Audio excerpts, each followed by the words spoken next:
Hi hello welcome back to our channel. ఎలా ఉన్నారు అందరూ? నేనైతే చాలా బాగున్నాను. మీరు కూడా బాగుండాలి అని కోరుకుంటూ ఈరోజు వీడియో స్టార్ట్ చేస్తున్నాను. ఈరోజు వీడియో ఒక స్పెషల్ వీడియో, నేచర్ లవర్స్ కోసం.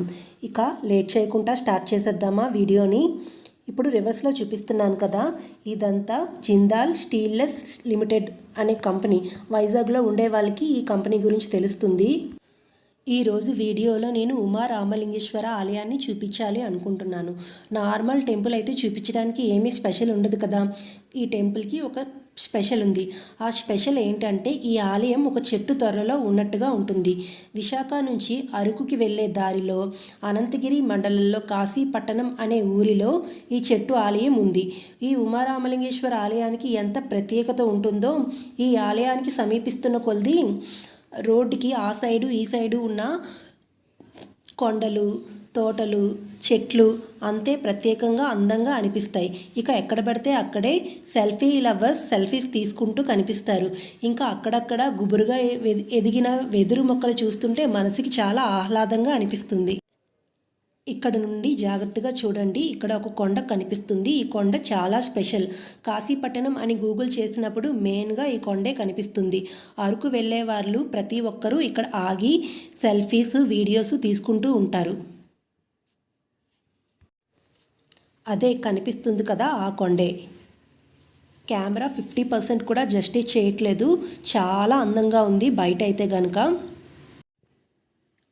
జాగ్రత్తగా గమనిస్తే ఒక మనిషి ఫేస్ కనిపిస్తుంది ఆ కొండలో.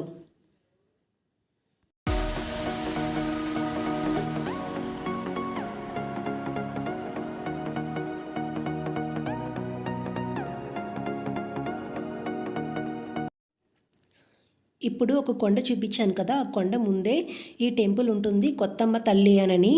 అరకు వెళ్ళే ప్రతి ఒక్కరు ఇక్కడ అమ్మవారికి మొక్కుకొని వెళ్తారు. ఇక్కడ ఈ టెంపుల్ తర్వాత నుంచి అంతా ఘాట్ రోడ్ స్టార్ట్ అవుతుంది. సో మీరు కూడా దండం పెట్టుకోండి అమ్మవారికి.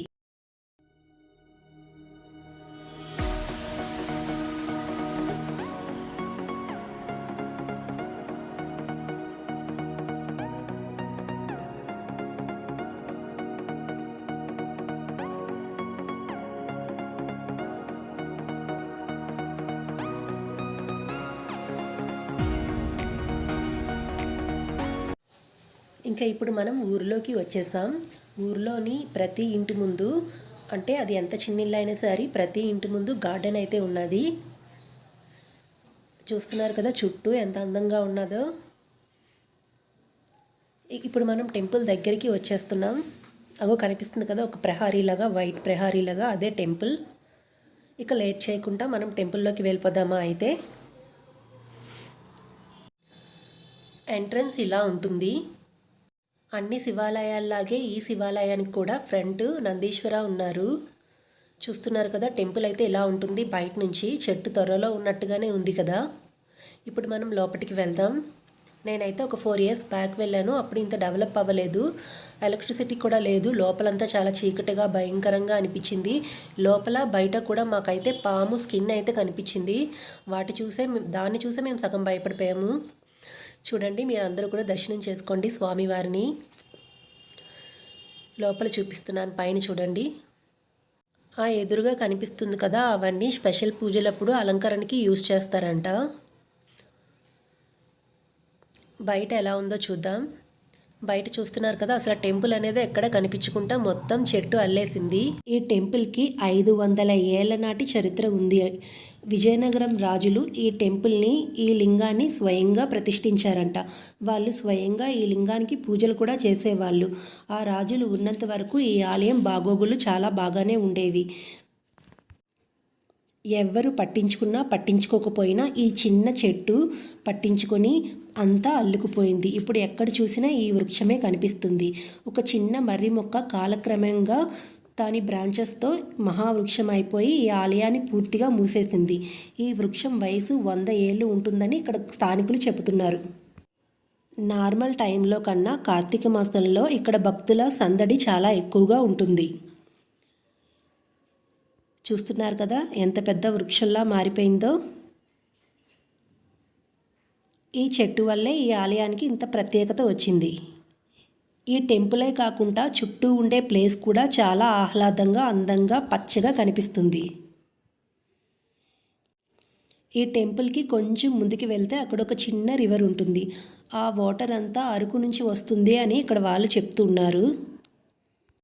కార్తీక మాసంలో బాగా పిక్నిక్స్కి అదే వనభోజనాలకి వచ్చినట్టున్నారు. ఇదంతా ప్లాస్టిక్తో నిండిపోయింది. చూస్తున్నారు కదా, ఇదే మేము రాంగ్ ప్లేస్కి వచ్చాము. ఇక్కడ ఎవరు జనాలు లేరు, వాటర్ కూడా పెద్దగా బాగాలేదు. ఇప్పుడు మేము కరెక్ట్ ప్లేస్కి వెళ్తున్నాము. ఆ వెళ్ళే రూట్ కూడా చాలా అందంగా బాగా అనిపించింది. అందుకే నేను మీతో షేర్ చేసుకుంటున్నాను. చూడండి, ఇక్కడ చాలామంది గార్డెన్లో మనం చూస్తూ ఉంటాం కదా, యారో హెడ్ ప్లాంట్ అంటారు.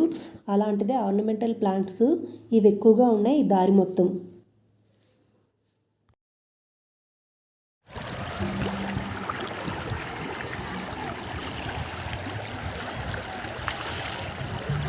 వాటర్ ప్రూఫ్ అయిపోతే